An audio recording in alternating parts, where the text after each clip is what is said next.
E aí pessoal, tudo bem? Oitava videoaula. Continuando a parte de ângulos, depois de estudar a bissetriz de um ângulo, só recordando, a bissetriz divide o ângulo ao meio, a bissetriz é a metade do ângulo. Vamos ver agora os ângulos opostos pelo vértice. Ângulos opostos pelo vértice é super legal, é super da hora. Quando que eu vou ter ângulos opostos pelo vértice? A primeira condição é que eu tenho que ter duas retas e essas retas têm que ser concorrentes. O que são retas concorrentes mesmo? São aquelas retas que se cruzam, ó. A reta EF cortou a reta CD aonde? No ponto O. Quando elas se cruzaram, elas se encontraram, elas determinaram quatro ângulos, certo? O ângulo COE, o ângulo COF, o ângulo DOF e por fim o ângulo DOE, beleza? Esses quatro ângulos, existe uma relação entre eles.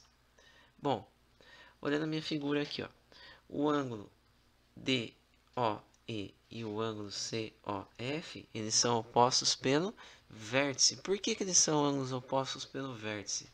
Porque ó, eles estão se enxergando, pessoal. Para ter ângulo oposto pelo vértice, eu tenho que ter o meu xzinho aqui, ó, eu tenho que ter o x. E esses dois ângulos estão se enxergando. Para não ficar toda hora dizendo oposto pelo vértice, ângulo oposto pelo vértice, eu vou abreviar por OPV. Oposto pelo vértice, beleza? Bom, qual que é a relação entre dois ângulos OPV? Dois ângulos OPV sempre vão ser congruentes. O que é ser congruente mesmo? É ter a mesma medida, é ser igual.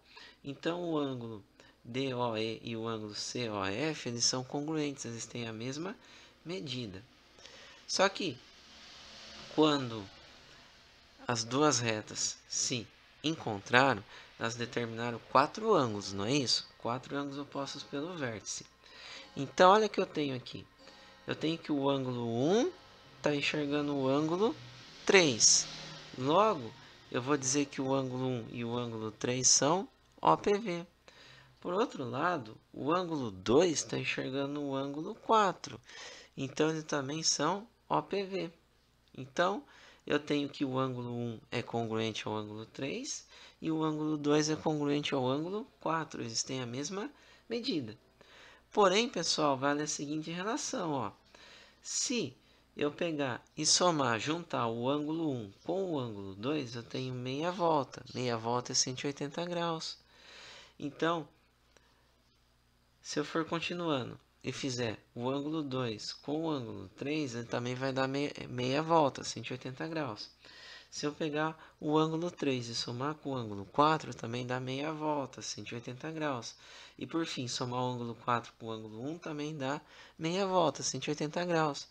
Então, quando eu tenho ângulos que são consecutivos e um deles eles são opostos pelo vértice, eu tenho ângulos que são suplementares, que a soma é 180 graus. Certo? Olha um exemplo aqui, ó. Então, eu tenho essa seguinte situação. Eu tenho a reta BD e a reta AC. Elas se encontraram no ponto O. Então, eu tenho ângulos que são opostos pelo vértice, beleza?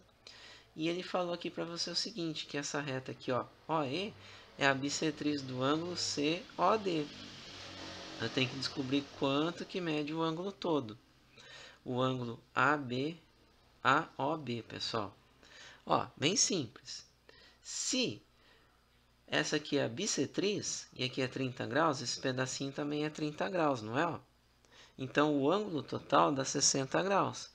Como é OPV, aqui também vai valer 60 graus. Então, o AOB vale 60 graus, certo?